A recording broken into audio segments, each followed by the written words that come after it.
एजाज शेख साहब क्रेडिट तो बनता है जिसका भी बनता है, लेकिन बॉलर्स को तो बिल्कुल हटा दें। इस मुकाबले में बॉलर्स का तो कोई काम ही नहीं था, मेरा ये ख्याल है। पाकिस्तान के बैटर्स बहुत अच्छा खेले, शानदार, सबके सामने है।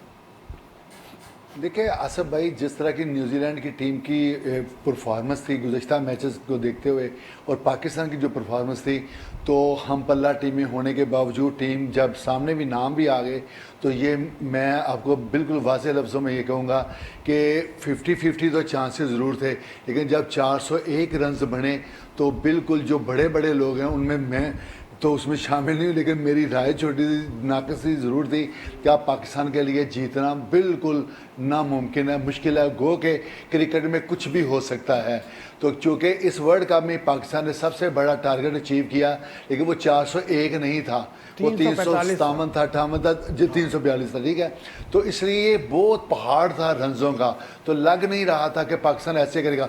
और ये अभी मैं इस बात पे अभी भी इस मौका पे कायम हूँ, बारिश अल्लाह ने रहमत बनाकर भेजी, और नीचे जब ज़मीन पे जो फ़ख्र ने जो इनिंग्स खेली वो अनबिलीवेबल है।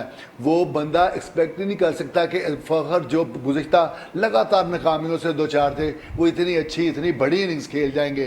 तो वो जो इनिंग्स खेले, और हालांकि जो अपने बड़े रिदम में बॉलिंग कर रहे थे बॉलरों के, जितने भी उनके बॉलर्स हैं, इसके बावजूद उन्होंने वो बॉलिंग की, लेकिन बाबर आजम ने जिस तरह उनका साथ दिया, जिस तरह उनमें जो इत्मीनान नज़र आ रहा था, तो बाद में जो बारिश आ गई तो वो बेस बना जो पाकिस्तान जीत गया।